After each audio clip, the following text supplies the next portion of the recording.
안녕하세요. 저는 얼마 전 이혼에 성공한 평범한 40대 초반의 여성이에요. 딸아이 하나 키우는 맛으로 홀로 살고 있는 싱글맘이기도 하죠.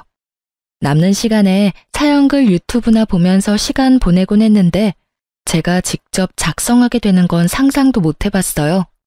그렇지만 제가 직접 글을 써야겠다는 생각이 들 정도로 제 상황은 정말이지 개판 5분 전이었답니다. 지금이야 이미 이혼 과정이 다 끝나고 정리가 된 마당이지만 그 당시에만 하더라도 저뿐만이 아니라 이 이혼과 관계된 사람들 모두 너덜너덜해졌거든요. 저와 남편은 정말이지 오랜 기간 사귀었어요. 솔직하게 말하면 남편이 질질 끌었다고 해야겠죠. 남편은 무슨 이유에서인지 결혼에 대한 생각이 없었고 저는 결혼에 대한 막연한 동경 같은 것이 있었어요. 그리고 무엇보다도 나이가 들면서 하나하나 자리 잡아가는 친구들을 보니 저도 그렇게 안정적인 자리를 잡고 싶다는 생각을 했거든요. 그래서 마지막으로 당시의 남친이었던 남편에게 통보했었죠. 우리 5년 사귀었고 결혼 생각 없으면 이쯤에서 접자였어요. 그때 왜 결혼을 하기 싫어했는지 이혼하는 과정에서 알게 됐어요. 남편이 간을 보고 있었더라고요. 본인은 신중했다고 말하지만 저는 전혀 그렇게 생각하지 않거든요. 당시에는 그런 찝찝함이 있었지만 결혼 후에는 그런 찝찝함도 사라졌어요. 남편이 잘해줬거든요. 그런데 의외의 문제가 제 발목을 잡았죠. 바로 시부와 시모 때문이었어요. 시부는 돈이 좀 많았어요. 물론 지방에 살고 있으니 엄청 부자는 아니었지만 그래도 자수성가한 타입이었거든요. 그런 시부가 늦바람이 나서 매번 시모와 싸우는 거예요. 두 사람만 싸우면 되는 일인데 시모는 매번 싸우면 저희 집에 오는 거예요. 솔직하게 말해서 어느 한쪽 편을 들라고 했으면 더 편했을지도 모르죠. 계산 따라서 더 이득인 쪽에 붙으면 됐을 테니까. 하지만 그렇게 할 수도 없는 게 남편이 시부 밑에서 일하고 있었거든요. 시부 탓을 해버리면 남편 입장이 곤란해지는 거죠. 그리고 와이프인 저도 그 아슬아슬한 줄타기에 매번 동원돼야 했고요. 남편은 그런 시모도 시부도 대면대면하게 대했고 결국 시모의 감정 관리는 모두 제 몫이었죠. 저는 시부가 왜 바람 피는지 누구와 바람이 났는지 그런 건 하나도 궁금하지 않았어요. 알면 아는 대로 피곤해질 일이고 솔직하게 말해서 너무 깊이 파고들 생각도 들지 않았거든요. 그렇지만 시모는 달랐어요. 저희 집에 와서 시부의 내연녀에 대한 이야기를 하며 제게 스트레스를 모두 퍼부어 버리더라고요. 처음에는 며느리에게 그런 모습 보이기 싫어서였는지 체면 칠해하려고 그랬는지 저희 집에는 오지 않고 남편에게 전화로만 하소연했었거든요.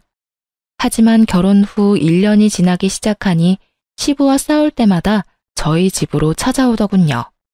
처음에는 그런 시모를 잘 달래야겠다고 생각했죠. 저도 사람이고 여자인데 바람피는 시부에 대한 분노가 없었겠어요? 시모가 딱하다고 생각했는데 나중에 알고 보니 꼭 시부가 잘못한 것만도 아니더군요. 이 상황을 한마디로 표현한다면 유유상종, 이 사자성어가 딱 들어맞는 것 같네요. 시모는 시모대로 시부에게 스트레스를 주고 있더군요. 시부가 벌어오는 돈을 탕진하는 것도 모자라 젊은 시절 볼품없었던 시부를 그렇게 탐탁지 않게 여겼다고 하더군요. 와이프한테 무시당하고 벌어온 돈 다 착취당하면 늦바람이 나도 어쩔 수 없겠다는 생각이 들 정도로 두 사람의 역사는 참으로 치열했어요. 그렇지만 그건 두 사람의 문제고 저희와는 관련이 없는 일인데도 시모는 저희 집에 와서 그 스트레스를 풀어버리는 거예요. 남은 사람들에게 쌓일 스트레스는 생각도 않고 말이죠. 밥을 해주면 밥투정, 청소해주면 마음에 안 든다며 다시 하라고 하고 정말로 시모의 투정과 억지가 대단했어요. 저도 참기만 한 건 아니었어요. 몇 번을 남편과 시모에게 이야기하고 하소연도 했지만 돌아오는 건 싸늘한 눈빛과 네가 이해하라는 말뿐. 괜히 남편이 남의 편인 게 아니더라고요. 그리고 결국 사건이 터져버렸죠. 그날은 친정엄마의 생일이었어요. 한 달 전에 미리 남편에게 엄마의 생일을 알려줬었죠. 그런데 시모가 엄마 생일 일주일 전부터 저희 집에 와서는 집에 갈 생각을 안 하더군요. 친정엄마 생일 전에는 가겠지 싶었는데 아예 놀러앉기로 작정을 했는지 시모는 꿈쩍도 안 했어요. 결국 친정엄마 생일날 점심 식사에 시모에게 제가 먼저 말했어요. 어머님, 죄송한데 오늘 저녁 식사는 혼자서 드실 수 있겠어요? 제가 약속이 좀 있어서 나가봐야 하거든요. 아니면 근처 음식점에서 맛있는 거라도 시켜드릴게요. 뭐? 너 손님 놔두고 집 비우는 거 아니다? 그거 사람 홀대하는 거랑 똑같은 거야. 어이가 없었죠. 그리고 손님이라니. 정말 손님이었다면 쫓아내기라도 했을 텐데 말이죠. 어머님, 오늘 친정어머니 생신이라 한 달 전부터 미리 예약을 해놨어요. 그래서 어쩔 수 없이 나가는 거니까 이해 좀 해주세요. 갈수록 웃기네, 네. 네가 그 집 사람이야? 너 이제 우리 집 사람이야. 우리 집에 시집 왔으면 당연히 너희 엄마보다는 나한테 더 신경 써야 하는 거 아니냐? 네 엄마가 널 그렇게 가르치디? 너 이따위로 행동하는 거 너희 엄마가 알고는 있어? 시모는 연신 시부의 험담을 늘어놓던 입으로 저희 엄마를 모욕하는 말을 늘어놓기 시작했어요. 사돈은 도대체 이런 애를 집 밖에 내놓을 생각은 어째 하셨대? 하긴 고슴도치도 제 자식이 제일 예뻐 보인다니 할 말은 없다만. 너 죽어도 이 집 귀신 되는 거야. 네가 죽으면 그 집에서 네 제사라도 치러준다니? 이래서 요즘 애들은 안 된다니까. 주제를 몰라요, 자기 주제를. 저는 시모가 저를 향해 내뱉는 말들을 듣지 않으려 애를 써야 했어요. 정말 기분이 더럽고 엿 같았거든요. 저는 착한 사람이 아니에요. 그리고 인내심이 그리 좋은 사람도 아니었고요. 평범한 사람이었어요. 모욕받으면 열받고 욕 들으면 두 배로 욕해주고 싶은 평범한 사람. 그렇지만 어른에게 그렇게 할 수는 없다는 생각으로 그냥 무시했어요. 시모가 뭐라고 뒤에서 떠들던지 들리지 않는 척하며 씻고 화장하고 생일 잔치에 갈 준비를 했죠. 제가 자기 하는 말을 모조리 씹어버리고 무시하자 열받은 시모가 고래고래 고함을 지르더군요. 야, 네가 뭔데 날 무시해? 이런 싸가지 없는 년을 봤나? 네 엄마도 이렇게 싸가지 없겠지? 원래 윗물이 맑아야 아랫물이 맑은 법이다. 네 엄마가 널 이렇게 예의라고는 쌈 싸먹은 년으로 키워서 네가 이 모양 이 꼴 아니겠냐? 야, 여기 보라는 말 안 들려? 그만 좀 하세요. 저한테 왜 소리 지르시는데요? 열받는 일 있으면 당신 자식한테 하시면 되잖아요. 며느리한테 열받는 감정 다 털어서 버리시면 그렇게 기분이 좋으세요? 싸가지가 없는 게 누군데 여기서 저한테 막말하시는데요. 부모 생일 잔치도 못 가게 하는 시어머니야말로 싸가지 없는 사람 아닌가요? 며느리한테 불효 저지르라고 말하는 시어머니가 어딜 봐서 깨끗한 사람이냐고요. 이게 정신이 나갔나?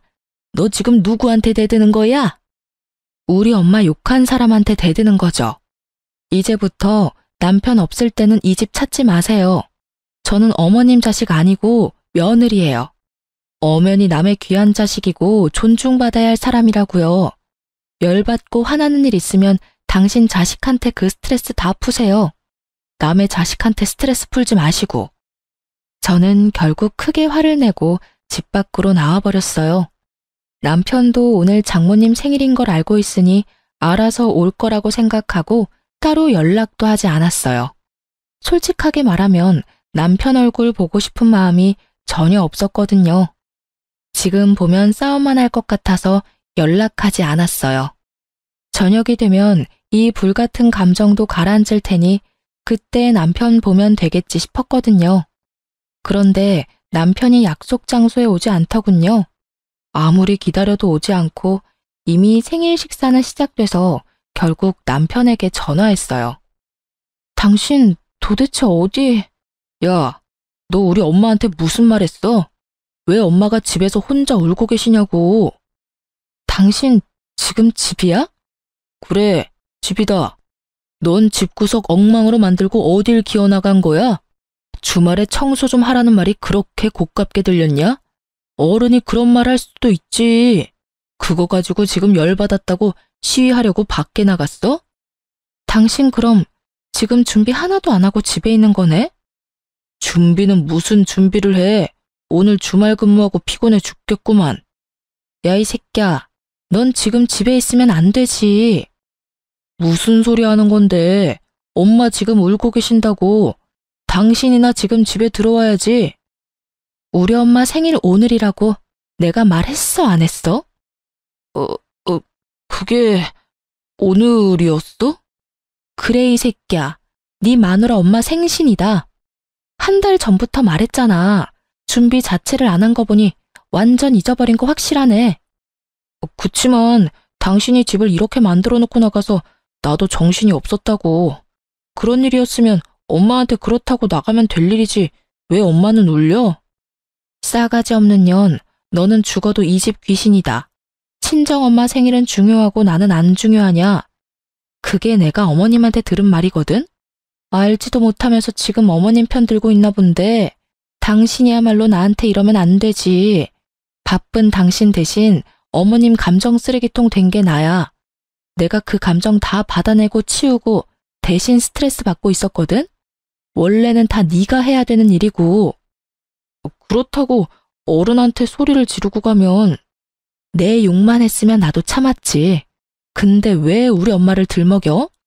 누구는 남의 부모 이야기 못해서 참는 줄 알아? 어머님이 하신 말 중에 한 가지는 정확하게 들어맞네. 윗물이 맑아야 아랫물이 맑다더니 봐봐. 사돈 욕하면서 엄마 생일에 보내주지도 않으려는 어머님이나 장모님 생일 같은 건 싸그리 잊어버리고 대리효도 해준 나한테 화내는 당신이나 똑같다. 그치? 제 말에 남편 놈은 할 말이 없는지 말이 없더라고요. 그렇다고 그 침묵이 미안함을 뜻하는 게 아니라는 건 잘 알고 있었어요. 미안했다면 미안했다고 말했겠죠. 장모 생일도 모르는 놈이랑 결혼한 내 팔자가 참 웃겨. 어머님한테 전해. 그리고 당신도 잘 듣고.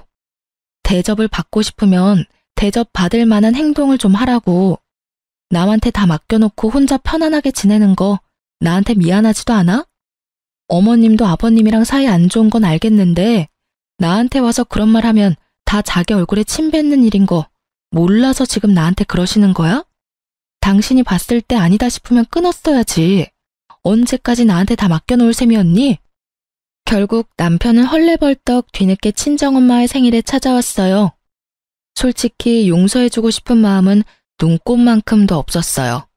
이 사람과의 결혼 생활에 의심이 들기 시작한 게 그때가 시작이었던 것 같아요. 제 기분은 최악이었고 남편 놈은 눈치만 보더군요. 그날 저녁 집에 오는 길, 차에서 남편이 먼저 말하더군요. 여보, 미안해. 나는 장모님 생일을 잊은 게 아니고 어제까지는 분명히 생각하고 있었거든. 그런데 갑자기 집에 어머니가 울고 계시는 바람에 나도 모르게 잊어버린 거야. 누가 뭐래? 자기 부모 자기가 챙기는 거 맞지. 그러니까 앞으로도 당신이 어머님 챙겨. 나는 내 부모님 챙길 테니까. 그럼 됐지? 그러니까 앞으로 어머님 집에 오실 때마다 당신이 맡아서 어머님 받으려. 설마 어머님이 당신한테까지 막말하진 않겠지. 얼마나 귀한 아들인데 나쁜 말을 해? 순전히 남의 자식이니까 나쁜 말도 할 수 있는 거잖아. 뼈를 때리는 제 말에 남편은 입을 꾹 닫더군요. 자기가 해결할 수 있는 문제가 아니라고 생각한 듯 하더라고요. 집에 돌아갔더니 시모는 돌아갔더군요. 하지만 그 뒤에도 몇 번 집에 왔어요. 그리고 시모가 올 때마다 저는 집에서 나갔어요. 남편에게 시모 왔다고 전해주고 제 몸만 몰래 빠져나온 거죠. 결국 바쁜 와중에 시모의 감정 쓰레기통이 된 남편은 몇 주도 못 버티고 손을 들었어요. 시모에게 제발 집에 오지 말라고 빌며 시댁으로 보냈다더군요. 그래도 남의 자식이 아니라 제 자식의 부탁이니 말은 잘 들어주더군요. 그 뒤로는 시모도 저희 집에 온 일이 없었어요. 저도 남편도 평온한 시간을 되찾게 된 거죠. 저와 남편의 생활은 꽤나 오랫동안 유지가 됐어요. 시댁에서 시모와 마주쳐도 시모는 제게 한마디도 안 했어요. 기분이 나빠서라기보다는 자신이 여기서 화를 내고 짜증을 내면 남편에게 더 미움받을까봐 걱정했던 것 같더라고요. 그리고 시부에게 책 잡히는 게 싫어서 그랬던 것 같기도 하고요.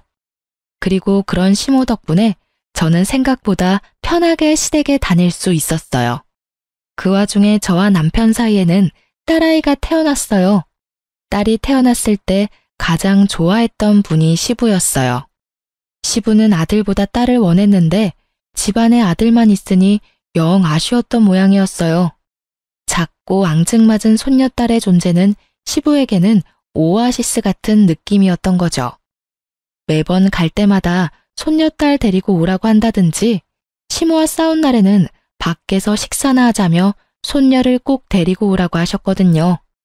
그런 시부의 지극정성에 제 딸도 어찌나 시부를 잘 따르던지 결국 시부의 총애를 듬뿍 받은 우리 집 상전으로 거듭났죠. 그렇게 즐겁고 평온한 시간이 계속될 거라 생각한 어느 날 남편이 회식이 있으니 늦을 것 같다는 카톡을 보내왔어요. 그 카톡을 보면서 저는 별 생각 없었어요. 요즘 자주 늦네? 이런 정도였죠. 승진과 각종 행사가 많았던 연말이었거든요. 그래서 늦는 것도 어쩔 수 없다는 생각이었고 저는 사회생활도 업무의 연장선이라고 보는 타입이라서 딱히 회식을 싫어한다거나 하지 말라고 한 적은 없었어요. 그런데 그날은 좀 특별했어요. 낮부터 애가 열이 나는 데다가 약을 먹여도 3시간 만에 다시 열이 오르고 다시 약을 먹이고 이런 상황의 연속이었거든요. 걷잡을 수 없이 열이 올랐을 때는 이미 자정이 다 되어가는 시간이었어요. 혼자 애를 데리고 병원으로 갈 자신이 없었고 남편에게 연락부터 했어요. 그런데 전화기가 꺼져 있더군요. 결국 전화번호를 뒤지다가 정말 우연히 받아놓은 남편 부하 직원의 연락처를 발견했죠. 그 부하 직원이라면 분명히 남편과 같이 있을 거라는 생각으로 그 사람에게 전화를 했어요. 늦은 시간에 죄송해요. 지금 회식하는데 남편 옆에 있죠? 이 사람이 전화기가 꺼져 있던데. 에? 회식이요? 저희 회식은 다음 주에 잡혀 있는데요. 그 말에 제 머릿속에는 경고음이 들리는 것 같았어요. 거짓말, 그리고 외박. 이 조합으로 생각나는 건 단 하나뿐이었어요. 어떤 여자라도 생각날 수밖에 없는 단어. 아닐 거라고 믿고 싶은 남편의 외도 그거였어요. 머릿속이 복잡하고 열이 오르기 시작했지만 지금은 그것보다 더 중요한 일이 있었어요. 아픈 아이를 병원에 데리고 가는 거요. 저는 이를 악물고 애를 데리고 병원으로 향했어요. 아이는 요로 감염이었고 다행히 항생제 투여 후 열이 줄어들고 있었어요. 그리고 그 다음날 아침 8시에 남편에게 전화가 오더군요. 저는 입원한 아이 손을 잡고 있다가 남편의 전화를 받았어요. 당신 도대체 어디야? 애는 어디다 맡겨두고 외박이냐고. 지금 당신이 나한테 그런 말을 할 자격이 있어? 어제 애 아파서 응급실 왔거든? 당신한테 전화했는데 전화기는 꺼져 있더라? 회식이라고 했지? 그런데 왜 당신 부하 직원은 회식이 이번 주에 없다고 했을까? 솔직하게 불어. 나한테 회식한다고 속이고 어디 갔었어? 회식도 아니었는데 도대체 어디서 뭘 하느라 늦었냐고. 애 아플 때는 옆에 없는 놈이 애 아빠가 맡기는 해? 뭐? 애가 어디가 아픈데? 입원한 병원이 어디야? 내가 묻는 말에 대답이나 해. 너 나 속이고 외박하고 뭐 했어? 나 몰래 바람 피니? 애가 이렇게 어린데 설마 바람 피는 건 아니지? 그럼 어제 그건 당신이 싫어하는 친구 만나러 간다고 당신한테 거짓말한 거야. 외도 같은 건 아니고 당신이 싫어하던 그 친구 있잖아. 매번 동업하라는 친구.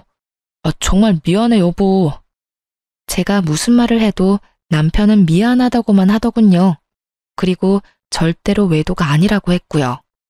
남편의 친구 중에 제가 싫어하는 친구가 있긴 했어요. 사기꾼 같은 놈이 하나 있었는데 그 놈이 보자고 한다고 남편이 외박을 한다? 그건 아니라고 생각했어요.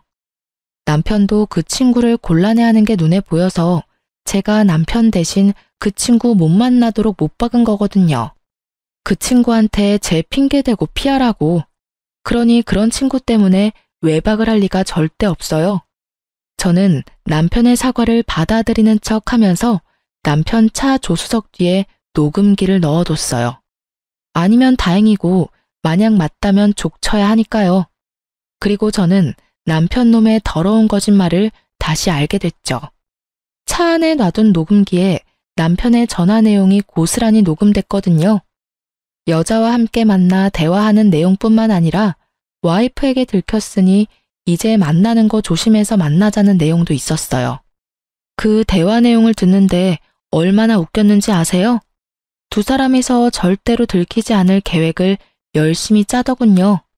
폰 들키는 거 대비한 세컨폰 만드는 것부터 세컨폰 숨겨뒀을 때는 네이버 블로그 댓글창을 이용해 대화하자고요. 배신감에 저는 남편 놈에게 복수심을 활활 불태웠어요. 솔직하게 말하면 당장이라도 남편과 상간녀에게 달려가 제게 눈물 흘리게 만든 값을 받아내고 싶었어요. 그렇지만 이때 저는 그런 생각을 했죠. 제가 이혼을 하지 않겠다고 다짐했다 하더라도 상황이 어떻게 굴러갈지는 알 수 없을 거라고. 그래서 저는 증거를 모으기 위해서 남편과 상간녀를 미행하기로 했어요. 남편을 미행해서 상간녀의 집을 알아냈고 상간녀의 집 앞을 지키고 섰어요. 그런데 얼마 뒤 저는 정말로 당황할 수밖에 없었어요. 정말로 의외의 인물이 밖으로 나왔거든요. 저는 너무 당황한 상태로 사진부터 찍었어요. 상간녀에게 직접 가서 따지려고 했던 제 계획은 잠시 뒤로 물렸어요. 저는 계획을 바꿔서 남편부터 추궁하기로 했어요. 그리고 여차하는 순간 저 인물이 저에게는 도움이 될 것 같았거든요. 저는 그날 저녁 남편에게 가서 말했어요. 나랑 이야기 좀 해. 당신 나 말고 다른 여자 생긴 거 맞지? 갑자기 무슨 말이야.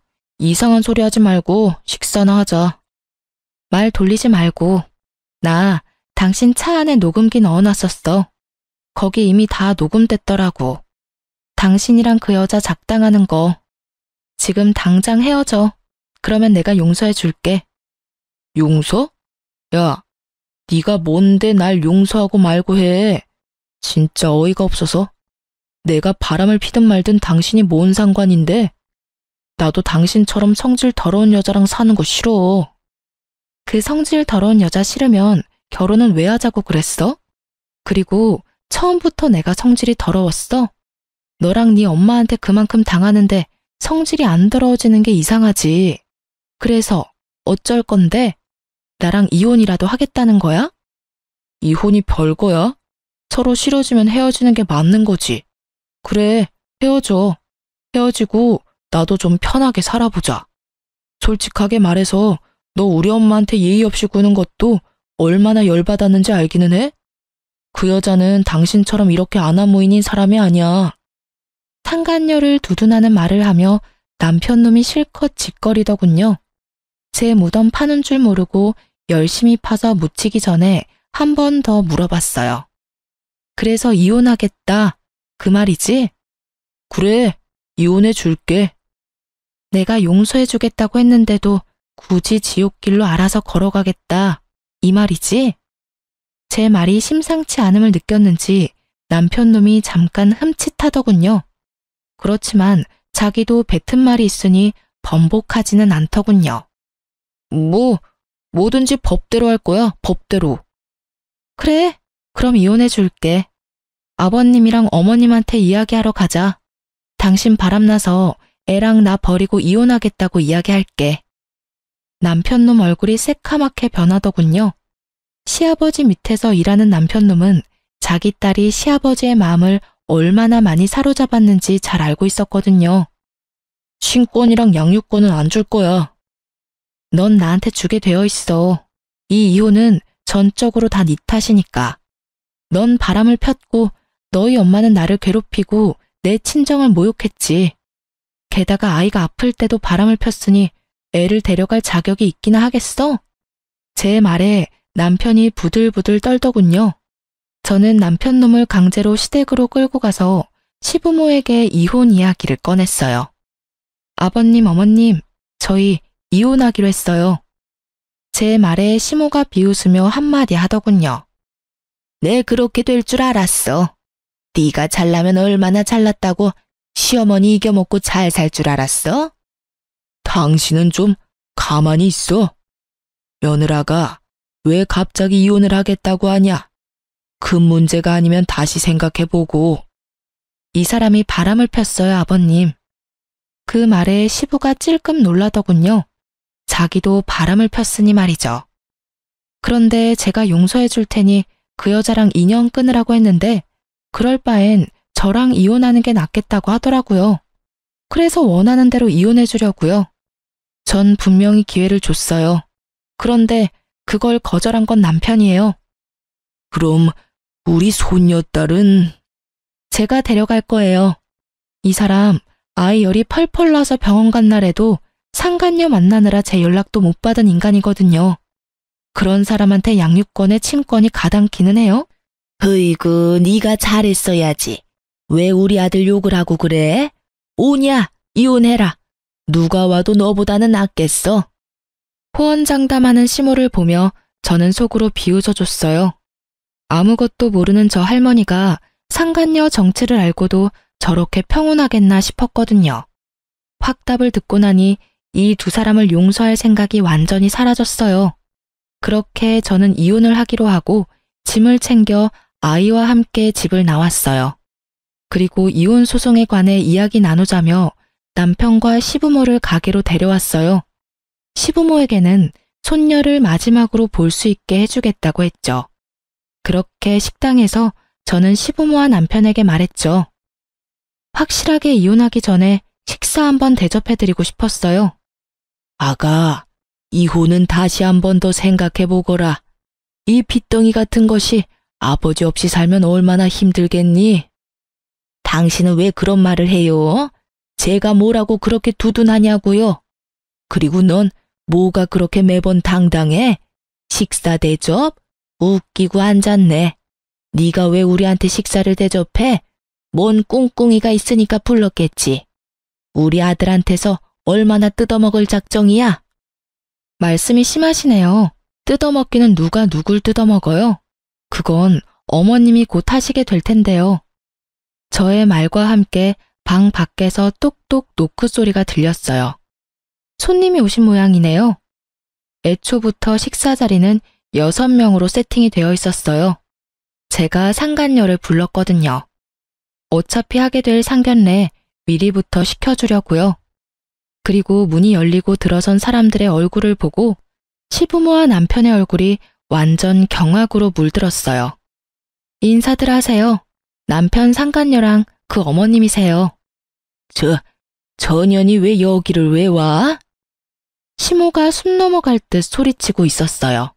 그리고 시부는 아무 말도 못하고 눈만 질끈 감고 있었고요. 남편은 이 상황이 어이없는지 저한테 그러더군요. 당신 왜 이 사람 부른 거야? 어차피 나랑 이혼하고 저 여자랑 결혼할 거잖아. 미리 상견례 좀 시켜드리려고 불렀지. 그게 지금 말이라고? 남편 말이 끝나기도 전에 시모가 남편을 바라보며 잔뜩 화난 목소리로 물었어요. 아들, 너 설마 저년 딸년이랑 바람난 건 아니지? 에? 어머니, 무슨 말씀하시는 건지. 저년 저거 네 아버지 내연녀야 이놈아. 너 도대체 어디서 누구를 만나고 다닌 거야? 뭐라고요? 남편이 놀라서 상간녀를 바라보았고 상간녀도 몰랐는지 남편을 놀란 얼굴로 쳐다보더군요.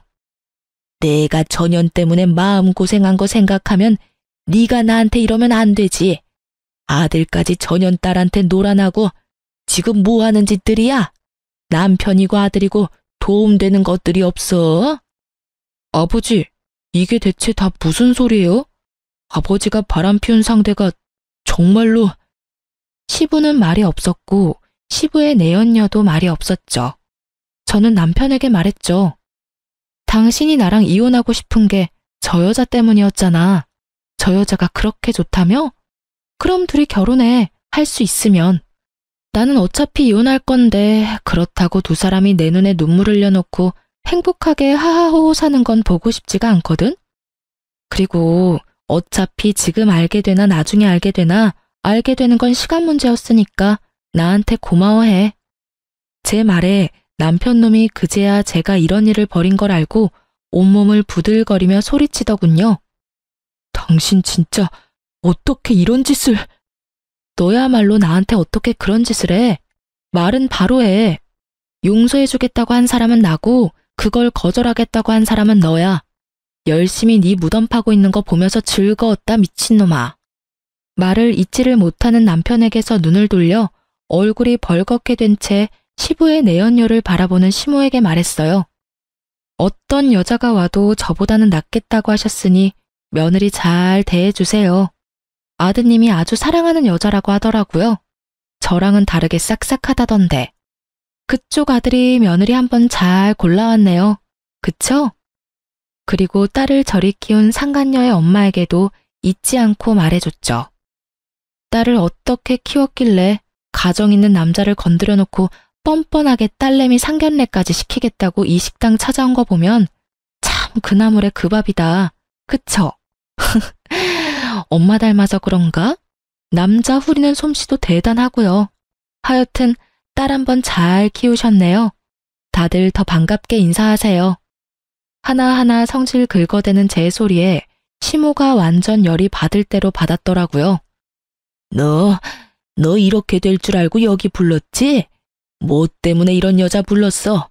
너 이런다고 내가 이혼 반대할 것 같아? 무서운 말씀하시네요. 저는 이혼할 거예요. 거기에는 어머님 지분도 있는 거 아시죠? 매번 저희 집에 와서 저 시집살이 시키는 것도 모자라서 시아버지랑 내연녀 욕해대면서 불쾌한 감정 저한테 다 쏟아내셨잖아요. 그런 분을 어떻게 모시고 살아요? 시모는 약이 단단히 오른 듯 했어요. 하지만 더 이상 그 화살을 저한테 돌리지는 않았어요. 바로 시부에게 한바탕 쏟아내더군요.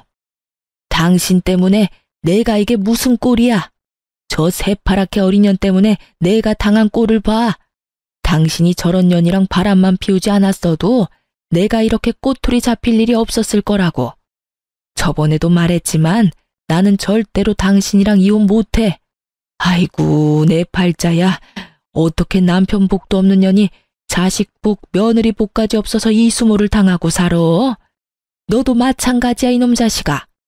네 아버지만으로는 부족하더냐? 할 짓이 없어서 계집질을 해. 그것도 저런 년 딸한테 홀딱 빠져가지고.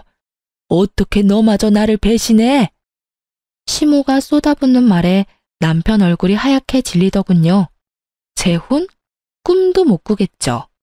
제 어미 가슴에 못 박은 여자딸이랑 무슨 결혼을 해요? 혼인의 혼자만 꺼내도 시모가 뒤로 넘어갈 판인데. 이게 다 무슨 일이야? 엄마, 이야기 좀 해봐. 엄마 만나는 사람이 이 사람 아버지야? 상간녀도 제 어머니가 어떤 사람인지를 알았어요. 너야말로 이게 다 무슨 일이야? 너 제대로 된 남자 만난다고 하지 않았어? 그런데 불륜? 상간녀의 어머니도 자기 딸이 어떤 사람인지 알게 됐죠. 엄마야말로 불륜이잖아. 나한테는 일찍 사별하고 돈만 많이 벌어다 놓은 영감이라며. 얘가 못하는 소리가 없어? 엄마가 언제 그렇게 말했어? 엄마는 나한테 화내면 안 되지. 엄마도 똑같이, 아니, 나보다 더한 짓 했으면서. 결국 이 집도 저 집도 똑같이 풍비박산이 나버렸죠. 그리고 그 와중에 웃는 건 저뿐이었고요. 정말 너무나 통쾌하기 짝이 없는 장면들이었어요. 상간녀와 남편의 행복한 미래는 이미 산산조각 났고 두 사람의 암울한 미래 앞에는 부모님들이 있었죠. 서로가 서로를 물고 뜯는 상황을 보며 저는 차분히 모든 걸 보고 있었어요. 그러게 남의 눈에 눈물 흘리게 만들면 자기 눈에는 피눈물 나는 거 미리 알았어야죠. 서로 물고 뜯다가 잠시 소강 상태가 되자 저는 그제야 가방에서 이혼 서류 꺼내 남편에게 던져줬어요. 이혼 서류야. 내가 작성할 건 이미 다 했고 나머지는 당신이 작성해서 내. 소송 때 보자. 아, 그리고 미리 축하해. 두 사람 행복하게 살았으면 좋겠네. 절대로 이루어질 수 없는 두 사람의 미래를 축하하며 저는 자리를 떠났습니다. 남은 사람들이야 신경 쓸 필요 있나요? 저도 제 감정 추스리기에 바쁜 사람인데 이 와중에 날 엿먹인 인간들을 위한 배려 같은 건 필요 없잖아요. 그렇게 이혼은 진행됐어요. 남편 놈도 그 상간녀를 포기하지 못한 듯 보였어요. 하긴 뜯어내면 뜯어낼수록 더 들러붙는 게 불륜 사이라고 하지 않던가요. 그렇지만 부모들이 그걸 바라지 않는데 두 사람이 그 뜻을 이룰 수는 없겠죠. 시모는 결국 그 일 이후로 완전 정신적인 타격을 받아서 정신과에 다니고 있다고 하더라고요. 시부의 배신 때문에 그렇게 열받아서 저한테 모든 걸 쏟아내던 시모였는데 결국 아들놈까지 자기를 배신하는 짓을 했으니 정신이 나만 나겠어요? 저 같아도 정신과 다닐 만큼 타격을 받았겠죠. 어떤 여자라도 저보다 낫겠다며 그렇게 호언장담을 하며 이혼하라고 떵떵거리더니 정작 이혼하고 나서 아들이 데려온 여자가 시부 내연녀의 딸이라니 게다가 얼마나 웃겨요? 남편 바람난 것 때문에 그렇게 열받은 사람이 아들 바람나서 며느리가 이혼하게 됐는데 잘 됐다며 이혼하라고 말하는 것 자체가 말이죠. 저 같으면 자기 아비랑 똑같은 짓 했다면서 냅다 두드려 패버렸을지도 모르는데 역시 남다른 정신세계를 가지고 있는 분이셨어요. 그리고 남편은 정말 웃겼어요. 이혼 소송 중에 시부와 남편 저 셋이 다시 만난 적이 있었거든요. 시부가 불러들인 거였어요. 시부가 저한테 그러더라고요. 너 정말로 이혼할 생각이냐? 나는 너희가 이혼하지 않았으면 좋겠다.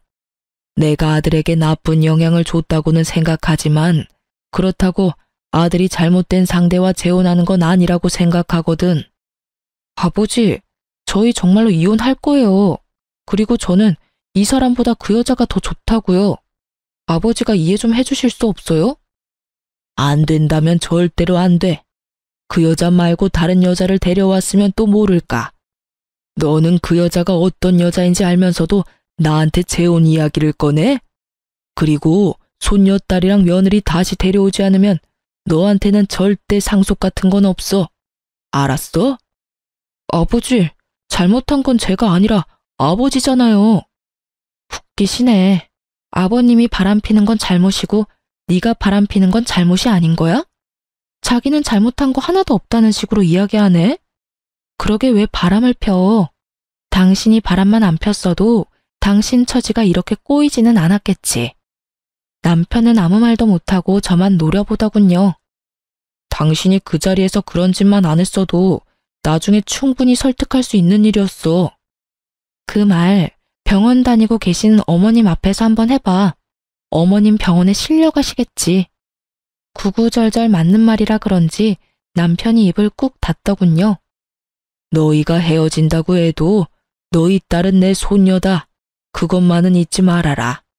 그리고 며느라가 네가 한 달에 한 번만이라도 손녀 데리고 나를 찾아와주면 나도 너한테 위자료를 지급할 생각이다. 그렇게 해주겠니? 네, 그리 원하시면 매달 와서 보여드릴게요.